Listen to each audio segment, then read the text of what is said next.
Hello, sunshine. Hello, hello. You promised a flat intro, not a sing-song Oh, intro. that wasn't sing-songy. I was animated, but it wasn't sing-songy. Okay, Sing-song okay. is like, "Hello, sunshine." I just did Oh, "Hello, got it. sunshine." See? Thank you for that distinguishing of the Well, difference. tone is important, right? Tone is important. You know. Oh, I have a story to share. You want to hear it? I love your stories, so yes, please share. Well, this one is not TikTok based. It is home It's based. not.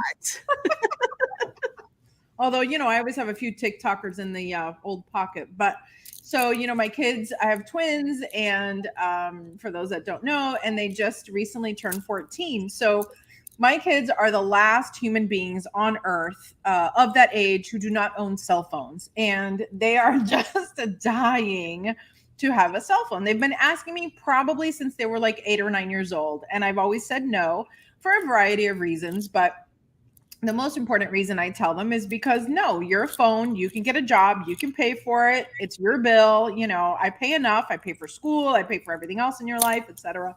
So anyway, so because of this, my kids, especially my son, has been very focused on being old enough to get a job. So they finally turned 14.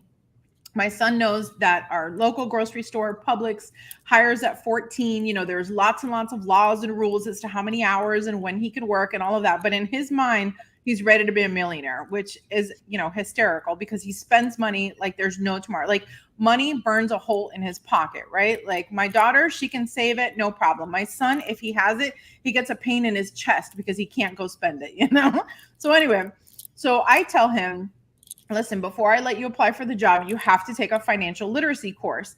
And he's like, oh, do I really have to?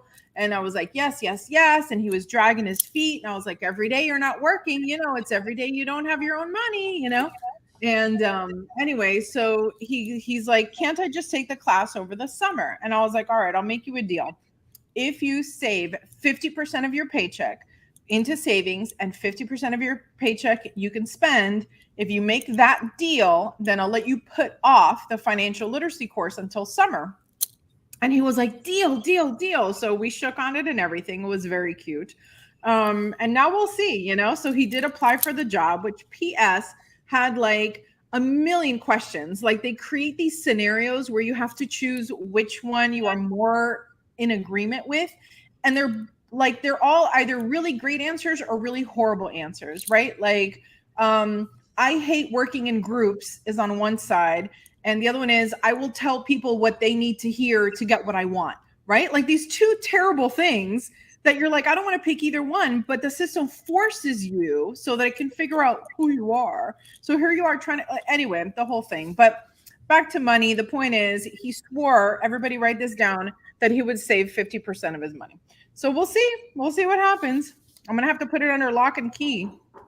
That's what my question was, is like, how are we going to ensure that that's what he's doing? Yeah, so we use a something called a green light account, and there I can control what he has access to and what he doesn't. So yeah, I have that system locked down. All right. Well, that sounds hopeful and exciting that he wants to work, especially in this day and age when, the word out on the street is the young people don't want to work. I don't know if that's actually true or not, but Well, I there's will your tell you, son proving him wrong. yeah, I mean, he has definitely got the worker mentality. My daughter, she's like, I think I'll wait till summer. Like, again, she keeps her money, right? So she doesn't feel so desperate to, go make money. He's like, he wants it yesterday, but I appreciate that, both ways, honestly. My kids are me bifurcated. Like I'm a little bit of everything. So it's great to see them. Awesome. All right. Shall we bring on our guest? Let's. All right, here we go. Hello, Kathryn. Hi, ladies. How are you? We are great. Thank you so much for joining us on the show today. What we'd first like you to do is introduce yourself to our audience, tell them a little bit about who you are and what you do, and what keeps you passionate about what you do. Well, thank you again for being here. And Graciela, your story really hit home because one thing I didn't tell you guys, I have a twin brother. Oh, wow. Oh my Yeah. goodness. Yeah, I have a Amazing. twin brother and we both went to law school, right? We both did the professional path, but then he took off and started buying and selling companies. So he became this kind of entrepreneur lawyer, and I just kept working for the same company and, getting the paycheck and, you know, and it was those two differences in lifestyle. Cause I'm like, wait a minute, we both started at the same place. How come he has more money than me? That's what really motivated me to start saying, well, what is money? What can I do? How can I make money meaningful to me? Right. That's And I amazing. think women in general have that. I always had the sense that men knew something about money that I didn't. And it may have been about my brother. I don't know, but it was always a sense of lack, that I was missing something.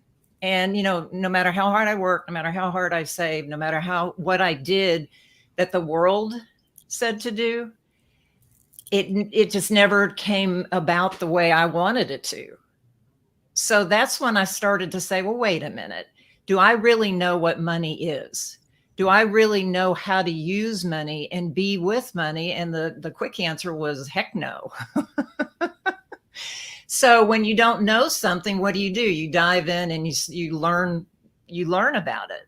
And it was about that same time that I had started on the spiritual path. So at one point I realized, wait a minute, money is just energy.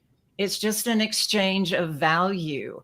But if I don't value myself, I'm not going to get that confirmation from the outside world. So that led me, I call it the path of breadcrumbs. Yeah, one thing leads to another, leads to another. So just to kind of sum this up, after many years of reading, learning, experimenting, I think I found it. I'm so excited for you to dive into all your good, juicy stuff. I mean, I think a lot about money, especially like at this point in my life. And I really think about it in terms of my children, right? Because all of our relationship with money starts at home, right? It starts with your parents telling you, no, we don't have money for that, or no, we're not going to spend money on that, and all those little nuggets that parents drop on kids, as was dropped on me and as I drop on my children, right? Like they're all little messages, and you don't realize how much, as my daughter says, it imprints on you so much, right? Like I remember growing up and there was a lot of lack and a lot of scarcity and scraping by and things like that. And so there are still things to this day that I refuse to spend money on because I'm like, that's ridiculous. And it could literally be $1, right? Like someone wanted to charge me $1 to send a fax. And on principle, I would not do it. I was like, I would rather drive there at $27 a gallon of gas than pay you $1 to fax something. That's ridiculous. But then on the flip side, also, I reward myself for doing good things by spending money also, right? So it's really interesting how much work we all have to do around money. Well, and that's why I became a money coach, because money touches every aspect of our life. And I work with women because I know I never received any of this training. And I truly believe that when women learn how to peacefully create abundant wealth, we can heal the world. Yeah. And that's why I was so excited to be on this show, because your mission is to help women discover and lift up their magic and show it to the world. So we're very much aligned in that. So Absolutely. Why did I go into wealth coaching with women? Well, I realized money and wealth have both a masculine and a feminine side. Okay. And we see the masculine all the time. That's how our financial system and economy was created. It was created by men, for men, and it highlights their strengths, and it also highlights women's weaknesses. And let me just explain that very quickly. Masculine energy, we have both. Everyone has masculine and feminine energy. Masculine energy is more linear. It's focused. It's goal oriented. It's measurable. and it's data driven. Well, what does that sound like? Balance your checkbook. How much money are you making? How much are you worth in the marketplace? That's all quantifiable, right? It can come down to numbers. Well, that always felt unnatural to me. So I started looking into, well, what is the feminine side? What is the sacred feminine energy? And that goes back more to it's unseen, it's fluid, it's flowing, and it's internal and becomes expressed externally. So when women can connect internally to their feminine energy and then create in the outside world, that's when change happens. That's when you flow with this there's this energy of life. Call it God, I call it divine love. It's in everything. But when you connect with that and then allow that to flow out into your life, it's magnificent. You're 100% spot on. I've had so many different business coaches over the years, and really, and I'm sure this is a useful tool, right? But like metrics, everyone's always like, watch your numbers, do a spreadsheet. If you don't know, at any given moment, your numbers, it's terrible, blah, blah, blah. And it, like you said, charts, linear, literally physical lines everywhere, right? And I always found, I've been in business 10 years now, the more I gripped onto those numbers, the worse my month would be, right? Like I would never generate what I needed to generate or that I wanted to generate, right? By following this rigidity. And when I would just relax and do what I was meant to do from my heart, I'm telling you, the money came to me without any extra strife on my side or pain on my side, right? Whereas when I was obsessing, I'm not saying don't be aware. I'm just saying when I was obsessing, it was not working for me. Right. And you have just described what happens to women because we try to adapt to this more masculine energy. And don't get me wrong, it's very necessary, but I've figured out, like I said, I've found the secret. So the world wants us to do first, take that action, look at those numbers, then have, and then you be. Do, have, be. But what we're really looking for is the being. Mm-hmm. So when you start by going inside and become abundant, it doesn't matter what's going on around you. You're abundant first. Then you allow that to inform your actions. And then whatever shows up is like a miracle because you've already established your beingness. So instead of do, have, be, and we get so caught up in that, and then you add fear on top of that, and then you add all the ego games, and then you add comparison, judgment, blah, blah, blah. I've done it, believe me. Instead of doing that, focus on being first. And I have a definition of being that you ladies might find helpful. It reminds me. So when you take the 5 letters, BEING, and then you say born to express the infinite nature of God. Oof. Born to express. And then I started playing with that and I'm like, wait a minute, it's not just expression. It's also experiencing. Born to experience the infinite nature of God. And so that's that energy of life that I'm talking about, that you, as you allow it to come through you, you get to experience it in the physical world. And I had another realization that I can share. I don't want to talk the whole time. No, it's all about you, Kathryn. You're on a roll. Okay. So I had this experience. We went to Kauai. It's a very small island in Hawaii. That was a big trip for us. And it was my husband and daughter and myself. And we took one of those sightseeing boats. And we were supposed to go snorkeling, but the sea was rough and it was, windy. And the captain was like, yeah, we'll just drive parallel to the Nepali coast. And I don't know if you guys have ever seen the Nepali coast, but it's straight out of Jurassic Park. It looks like it's prehistoric. It's gorgeous. Wow. But you just stare at it and you just get this otherworldly feeling. So what happened was we're cruising along and, everybody's on the back of the boat. Well, at the front of the boat are these very narrow platform with a railing. And the captain said, well, you can go up there, but you promise me you'll always hold on to the railing, because I've had people, we hit a wave and they bounce off. So I was like, okay.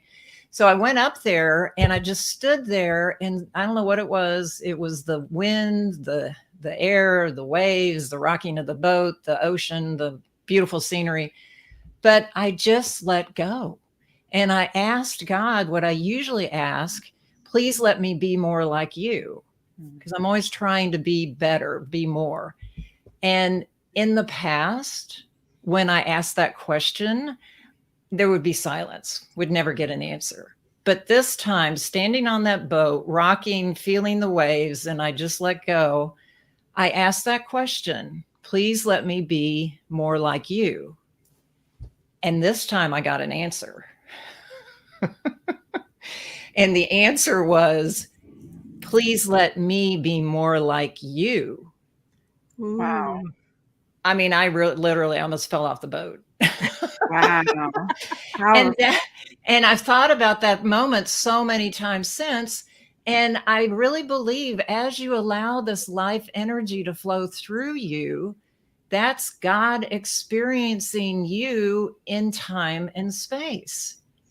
And when you think of your life from that perspective, you're going to make different choices. You're going to be, let go of the criticism and the judgment. You don't need that, because God's experiencing your life through you. I mean, that to me was like a mind-blowing concept. Wow. Yeah. Wow. Yeah. So thank you for letting me share that story. Oh, and then what happened after that, this was, okay, I'm having this moment in front of the boat. Nobody knows this is happening. And as soon as I said yes, I started looking around going, well, do you see this? Do you see this? Look at that. And wouldn't you know it, a flash of silver in front of the boat, a pod of dolphins showed up, just magically. And one looked back at me and I could tell he kind of winked. And that's just me being fanciful. But the timing of it and it was incredible. So I just encourage your listeners and your audience to think about that. And how would God experience my life? And so you have to let go of your limiting thinking. You have to let go of the I'm not worthy, or, all the blah, blah, blah, because you're here for a reason. You're here to do something with yourself and with your talents and skills and unique abilities, but you're here to let God experience your life. And money then becomes just a tool. It's not your master. All of a sudden, everything drops down. Everything doesn't lose its importance, but it's put back into its proper place. Mm-hmm. So as you allow this, and as you say, I am abundant, and I am prosperous, and I am wealthy, the whole reality changes. I wonder if you can speak to, you brought up spirituality earlier in the conversation, and those of us that are on more of a spiritual path often view money as not being spiritual. Money is the root of all evil, and all these negative beliefs that we have that keeps money away from us, and like, even, as a healer, well, if you were really a healer, like you wouldn't want money for what you do, because hearing spiritual and blah, blah, can you speak to that at all? Of course. Yes. Because I've had that conflict. How can I charge for this? If you see money as energy and yourself as energy, and as you decide to move through the world and in the world as whatever energy you decide, money will come to you. Again, it's that exchange of value. So I believe those things, money's the root of all evil, and you shouldn't charge for this. We need a medium of exchange. It's a giving and receiving. And for us, it's money. But all these different ideas have been piled on it, religious and otherwise. And just because you've heard that your whole life doesn't mean it's true. Find out your truth for yourself. And as you move forward and again, allow that flow to come out, people will recognize that and they'll see that and they'll see that, oh yeah, I want to pay you for this. That's what we do. That's the exchange. So see it as a spiritual exchange. And I will say one thing, if I can bring this up, during COVID, everyone got so fearful about money. And I understand, and it was, awful. And it was just, I felt like the earth was just totally turning inside out. The world was just becoming this place that I didn't recognize. And that's when I decided, you know what? I'm going to tell people there's a different way to be with money. And that's when I wrote my book, The Money Tree. And I wanted it to be a blessing for people that they could say, you know what? I'm going to look at money differently. I'm going to see it as this giving energy, this flowing and receiving, and stay in that energy as opposed to the fear-based, which obviously limits me. So in answer to your question, Julietta, I would highly recommend. The book is free on Amazon if you're a Kindle Unlimited reader. It takes about 2 hours to read. And I've had so many people say, thank you for writing this book. So I hope that answered your question. That was great. Yes. Thank you. That's so beautiful. And I was thinking about how, the stories that we have told ourselves about money, but, money itself, paper money anyway, and now digital money, right? Like we don't even hold paper or coins anymore. But it's just the modern version of energy exchange, right? Because before money existed, it was like, well, I'll give you a chicken if you give me a cow, or right? Like, or I'll plow your field if you watch my kids or whatever, right? Like there's always been an energy exchange for all time immemorial, right? Like, right. This is just the modern version of it, right? Right. And the other thing I always like to remind people, the very word money contains masculine and feminine energy. So think about it. The first syllable, man, is very definite. It's very defined. It starts and stops. What does that remind you of? Masculine. And then money, the second syllable, E, I mean, we could play around, the three of us play around with that and come up with 20 different combinations. So step back from whatever you think is happening on the outside and go within. Because remember, your mind is not a camera. It's a projector. It projects what your internal reality is. And if you're fear-based and scarcity-minded, the projection your mind is going to give to you in the outside world is going to be fear-based and scarcity-minded. But why not change that? Why not change that to be abundant and fluid and open to possibilities, and not this cause and effect, but there's so many infinite possibilities available to me. It's the Newtonian way of looking at things versus quantum physics. Read books. Dr. Joe Dispenza has a quote that I just loved. He said, "We are consciousness using our bodies." Mm-hmm. Yeah, we love that. We love it. Yeah. So raise your consciousness is what I'm urging people to do, and step into abundance and step away from fear. Well, I also love that you're speaking about, women in this, because, I speak to this all of the time that, we live in this patriarchal society that is so overwhelmed by toxic masculinity.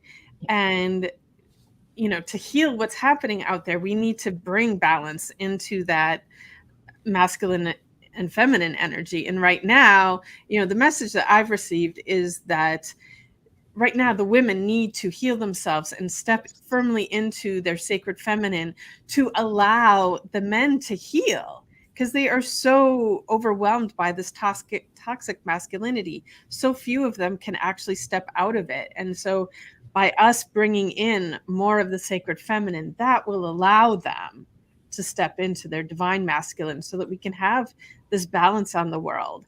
And to achieve that, we need more women to have more money. Exactly. That's my whole mission. Yes. But to have money from this fluid flowing place, not the striving or the doing. It's from the being. Yeah, exactly. That was very well said, Julietta. And when you say, like, I like that, talking about flow, because energy does flow. And if we're viewing money as energy, it has to flow. You know, when you're trying to hold on to it and just, that goes against the energy of it. Well, think about this. I mean, anyone who's watching or listening, clasp your hands, okay? Put them together, make a fist, and then say, I want to receive. Yeah. Guess what? You can't. You can only receive when you're open and you're not grasping and holding on. So it's a thing. It's a way of being. I've got a new book that I'm working on that kind of speaks to this. The working title is How to Become a Socialist. And socialist is SOUL. Socialist. Oh, How to become a socialist, a revolutionary way of living as love. Beautiful. Beautiful. Yeah. How exciting. Yeah. So one of the questions that we ask all the time is about limiting beliefs, because or as someone pointed out to Julietta once, all beliefs are limiting, which, that's a whole separate conversation. But getting to where you are today and knowing that you're on a continuous path, what is a limiting belief that you had to leave behind and, to get to where you are today? How much time do you have? approximately 4 minutes. Yeah, I know. It's the biggest one. I saw myself as a lawyer for so many years. Lawyers aren't spiritual. Maybe they are, but not when they're practicing law. So it was kind of stepping away from that persona and stepping into seeing the world differently and seeing that it is valuable to other people. Yeah. It was those limiting beliefs. I think so much of the time we, hear something like I was saying earlier in our youth, and then we cling on to that as our identity, right? This is who I am. And then, I have a friend that does a lot of personal development. I've done a lot of personal development work with her, and she would look at me, like, it's just a decision, And I was like, what do you mean? This is the hardest thing in the world. I have to change my mind about something. And she's like, it's just a decision. Like, you just decide, So with your book and with what you do, I presume you help break down that decision. Right. Well, what I do when women, yes, when I have a new client, the first thing I tell them, it's going to be an 8-week journey. It's going to involve meditation and mindfulness and journaling. So, and then we meet once a week and work on the various experiences, the various visualizations, etc. And at the end of that 8 weeks, they always say, oh my gosh, I never knew this was possible.